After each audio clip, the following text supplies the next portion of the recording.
भजन संहिता 31 और 19। तेरे डरवैये, डरवैये का मतलब है जो तेरी खोज करते हैं, जो तुम्हारी आराधना करते हैं, जो आपको रेफरेंस देते हैं। तेरी भलाई क्या ही बड़ी है जो तूने अपने डरवैयों के लिए रख छोड़ी है।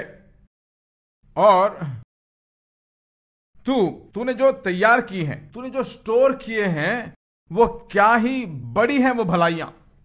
आज आप भरपूरी में जी सकते हैं, अच्छी जिंदगी, अच्छा परिवार, अच्छे बच्चे, अच्छा घर, अच्छे सुविधाजनक कार, सब कुछ है।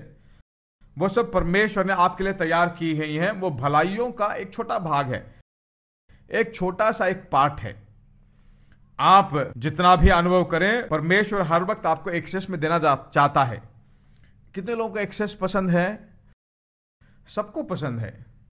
हमको थोड़ा एक्स्ट्रा बहुत पसंद है, क्योंकि परमेश्वर परिपूर्णता में है, संपूर्णता में रहता है। उसकी भलाइयां कितनी भी बड़ी हैं जो परमेश्वर ने हमारे लिए रखी हैं, सब कुछ एक्सेस में ही दिया है। कमियों में जीना पसंद नहीं करते हैं। परमेश्वर परिपूर्णता में, संपूर्णता में जीने लायक बनाता है। उसको अपने थॉट में, सोचों में रखोगे तो आपकी सोचों की तरह जिंदगी बदल जाएगी। इसीलिए दूसरे पहले कोरिन्थियों के 2:9 में कहते हैं, जो उसे प्रेम करते हैं उनके लिए जो उसने तैयार किया, आंखों ने नहीं देखा है, कानों ने नहीं सुना है, और मनुष्यों के हृदय में वो बातें उत्पन्न नहीं, उतनी तैयार की है। जो आप अनुभव करो बहुत ही कम है, बहुत ही कम है। प्रचुरता बहुतायत। दाऊद गीत गाता है, उसका भजन संहिता है।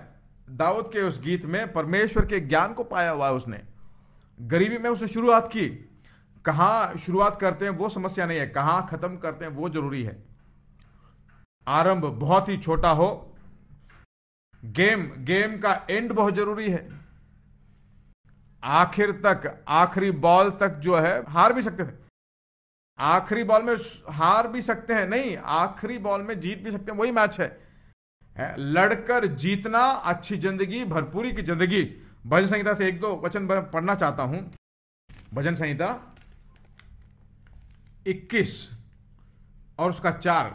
उसने तुझसे जीवन मांगा और तूने जीवन दान दिया। मैसेज बाइबल में, he wanted a good life. वह लंबी आयु मांगता है। उसने अच्छी लाइफ मांगा और you gave it to him and made it long life as a bonus. अच्छी आयु मांगी, ऐसी अच्छी जिंदगी उसने मांगी, वो जीवन आपने दिया। उसको देना ही नहीं बल्कि लॉन्ग लाइफ बोनस के रूप में दिया। वही परमेश्वर है। वह तुम्हारे पास आकर जो है एक अच्छी जिंदगी मांगता है। उन्होंने कहा ठीक है जाओ भाई, वह नहीं, उस अच्छी जिंदगी को लंबी आयु के रूप में बोनस में देता है। वही परमेश्वर है। अगर आप परमेश्वर को खोजते हो तो वह कमी में नहीं रखता है।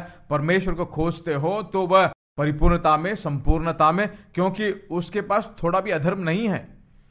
6 और 7। क्योंकि तूने उसको सर्वदा के लिए आशीषित किया, तूने अपने सम्मुख उसको हर्ष और आनंद से भर देता है, क्योंकि राजा का भरोसा यहोवा के ऊपर है और परम प्रधान की करुणा से वह कभी नहीं टलने का। मैसेज ट्रांसलेशन में, you piled blessing on him. Pile का मतलब है उस पर एक डेरा जैसे बनाना। आशीषित करता है अनंत आशीषों से। You put blessing upon him का मतलब है उसके ऊपर, you pile blessing upon him, आशीष को उसके ऊपर ढेर लगाते हो। आशीष जो बूंदों की तरह नहीं आती। अच्छी तरह सुनिए, ये मैंने नहीं लिखा है, इस चर्च में नहीं लिखा गया है, परमेश्वर ने लिखा है। इस चर्च के उत्पन्न होने से पहले ही, मेरे जन्म से पहले ही सब कुछ लिख दिया गया है। तो कुछ लोग इसको खोज नहीं पाते हैं, हम खोजेंगे। 7वां वचन, क्योंकि राजा का भरोसा यहोवा के ऊपर है और प्रधान की करुणा से वह कभी नहीं टलने का। Is it any wonder the king loves God. उसके ऊपर आशीषें इतना ढेर लगा रखा है। राजा परमेश्वर से प्रेम करता है, इसमें कोई आश्चर्य की बात नहीं है। आप इतना ढेर जैसा लगाता है तो उसमें प्रेम करने में क्या आश्चर्य है। आज आपकी जिंदगी में वो नहीं है तो ऐसा नहीं है कि वो है ही नहीं, वो है। उसको बुलाइए, भरपूरी को बोलिए, संपूर्णता को बोलिए। परमेश्वर से जो कुछ भी आता है वो भला है। परमेश्वर के पास से अगर वो नहीं आता है तो वह भला नहीं है। परमेश्वर जो कुछ भी देता है वो सब भलाई है, आशीष भलाई है, उद्धार भलाई है, सारी भरपूरी चीजें, भरपूरी जिंदगी, सब कुछ भले हैं।